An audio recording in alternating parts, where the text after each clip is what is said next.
आप लोग बहुत महिला के लिए बोलते हैं ना, कब गया, कब मणिपुर गया? अरे बसीरहाट के लिए तो बहुत कुछ बोला है, 3 लाख से वोट से ज्यादा से जीता। संदेशखाली के लिए तो बहुत से बोला है, रेखा जी को तो फोन करके बोला उधर खड़ा हो जाइए, एक बार नहीं गया, नहीं गया।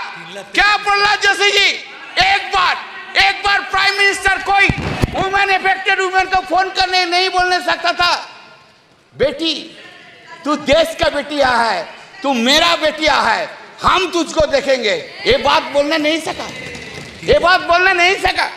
Sir, the crime, women crime against women reported per lakh of population in the country, 2014 56.3, 2019 66.4, 2023 75.8% in the country. Total number of crimes against women, just 1 minute. Total number of crime against women 3,37,922. 2019 3,70,503. 2023 4,45,000. थोड़ा schedule caste के बारे में सुन लीजिए। बहुत से schedule caste का schedule type के लिए रोना है, रोते हैं। Crime against SC people 2040 40,401, 2019 45,961, 2023 57,522. Crime against ST people 6,827, 2014 2019 7,570, 2020 10,064. Class 8 की बच्ची है जिसका नाम है नूरजहां। वो स्कूल आती है, अचानक कुछ दिन के बाद वो आना बंद कर देती है।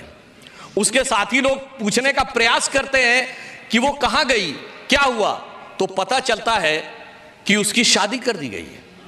और शादी जिससे की गई है वो 65 साल के व्यक्ति हैं।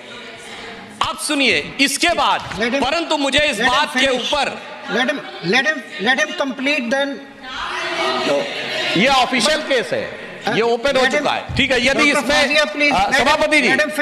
सभापति जी यदि इस विषय पे आपत्ति है तो नाम को डिलीट कर दिया जाए, मुझे उस पर कोई आपत्ति नहीं। अब मैं सिर्फ ये कहना चाहता हूं, यदि ईमानदारी से दिल की इच्छा है इन चीजों से लड़ने की तो आइए और इसके खिलाफ भी आवाज उठाइए। फिर मैं दूसरा उदाहरण देना चाहता हूं। एक और बच्ची है, उसका केस आता है जनवरी 2014 में हैदराबाद के संतोष नगर थाने में। और इतनी आश्चर्यजनक बात उठ के उभर के सामने आती है कि एक 16-17 साल की बच्ची आकर शिकायत करती है। किस बात की शिकायत करती है सभापति महोदय? पूरे सदन का मैं ध्यान आकृष्ट करना चाहूंगा कि उसकी 5वीं शादी की जा रही है। 16-17 साल की आयु में उसकी 5वीं शादी की जा रही है। यह शादी के नाम के ऊपर अगर देखा जाए तो एक व्यक्ति से दूसरे व्यक्ति से तीसरे व्यक्ति को, और वह यह भी विवरण देती है कि इसमें कितने पैसे का लेन देन हुआ है। अगर सेक्सुअल अब्यूज की बात करनी है चाइल्ड के लिए तो मेरा मानना है पूरे ओपन माइंड से बात करिए और पूरी ईमानदारी से बात करिए, तो मेरे विचार से दूध का दूध पानी का पानी होगा। क्योंकि यदि मानसिकता से लड़ना है तो मानसिकता के ऊपर कोई राजनीति की संभावना नहीं होनी चाहिए, मानसिकता बिल्कुल ईमानदारी से होनी चाहिए। और यहां पर मैं ये बताना चाहता हूं सर अभी बता, अब मैं ये भी बताना चाहता हूं हमारी सरकार ने इस पे कितनी संवेदनशीलता से काम किया है। हमारी सरकार ने चाइल्ड अब्यूज को रोकने के लिए 3500 केसों के मामले में इंटरपोल की मदद ली है। यह दर्शाता है कि मोदी जी की सरकार ने सिर्फ देश की सीमा ही में नहीं, अगर सीमा के बाहर जाकर भी कहीं चाइल्ड के साथ अब्यूज हो रहा है उसको भी लड़ने का संकल्प, क्षमता और दृढ़ता दिखाई। इसलिए सभापति महोदय मैं यह कहना चाहता हूं कि जब हम इस विषय पर ईमानदारी से बात करें, आज भी यदि हमारे प्रतिपक्षी पूछना चाहते हैं तो मैं पूछना चाहता हूं, क्या भारत के कानून में आज भी विधान यह नहीं है कि 9, 10 या 11, 12 साल की बच्ची से विवाह किया जा सकता है? क्यों नहीं खड़े होते उसके विरुद्ध? आज मैं आह्वान करना चाहता हूं कि पूरे सदन को इस विषय के ऊपर मानवीय संवेदना को ध्यान में रखकर आगे खड़े होना चाहिए, ना कि राजनीतिक नफे नुकसान को देखकर। यदि हम यह करेंगे तभी हम ईमानदारी से यह कह सकते हैं कि हम चाइल्ड अब्यूज की वैधानिकता और मानसिकता दोनों पे हम कंट्रोल रख सकेंगे। so that we will be able to control these things both legally and also the morally. अब यहां पर मैं एक विषय और भी यह कहना चाहता हूं सभापति महोदय कि जिस प्रकार का विचार मैं मानसिकता को लेकर कहना चाहता हूं, 2014 में हमारी सरकार आई, आप याद करिए उस समय हमारी सरकार ने एक निर्णय लिया था कि जो पोर्नोग्राफिक साइट्स हैं उनको ब्लॉक कर दिया जाए। मैं विनम्रता से कहना चाहता हूं समाज का कौन सा सेक्शन था जो उठ के खड़ा हो गया था कि साहब ये अभिव्यक्ति की स्वतंत्रता के ऊपर हमला है और ये तो जिसको स्वतंत्रता हो वो देखना चाहिए। ये इसलिए जरूरी है कि इसी प्रकार की चीजें दिमागों में वो जहर भरती हैं।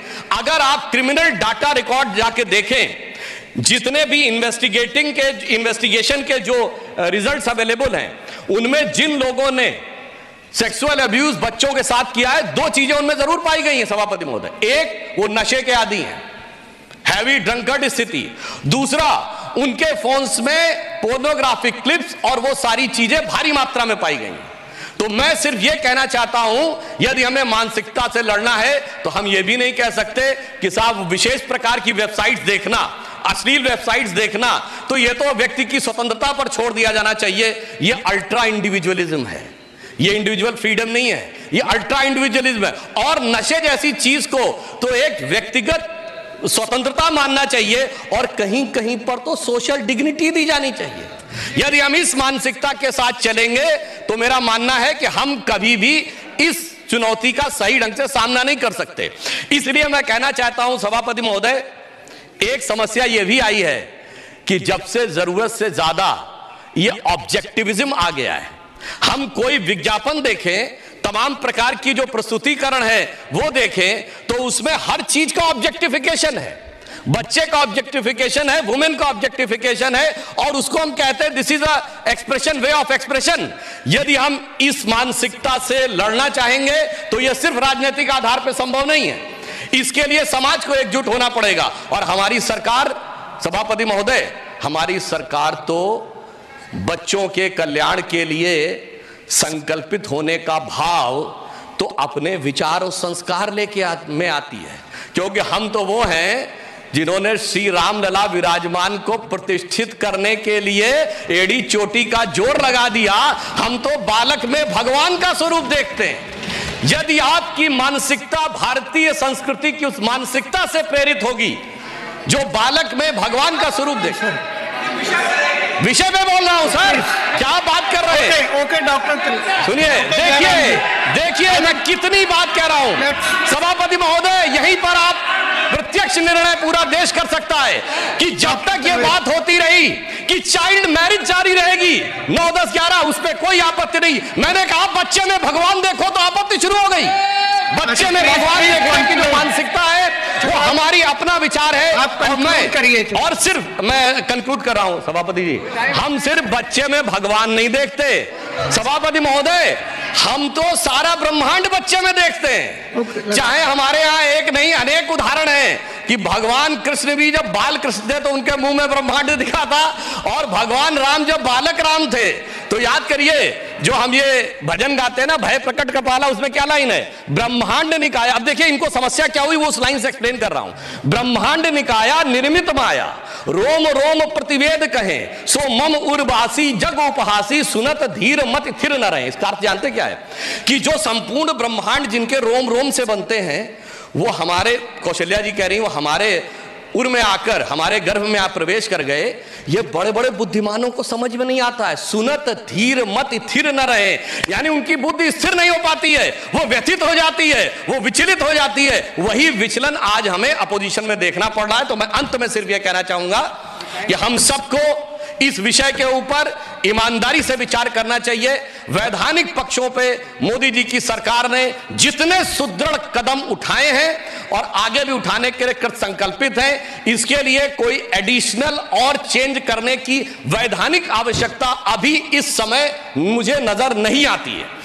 परंतु मानसिकता के स्तर पर लड़ने की आवश्यकता हमें पूरी नजर आती है और इसके लिए हम सबको वोट बैंक की राजनीति और सियासत नफे नुकसान से ऊपर उठना पड़ेगा।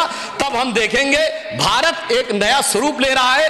तो भारत के वो बच्चे जिनके लिए प्रधानमंत्री जी ने अमृत काल की बात कही है, तो यही बच्चे हैं जो इस अमृत काल के समय में, जब वो अंत हो रहा होगा, हम लोग तो बुजुर्ग हो गए होंगे, तब वो महत्वपूर्ण स्थितियों में जाकर देश का नेतृत्व कर रहे होंगे। यही देश का भविष्य है। तो मैं सिर्फ यह पंक्ति कहकर बात समाप्त करता हूं कि इन बच्चों के भविष्य के निर्माण के लिए मोदी जी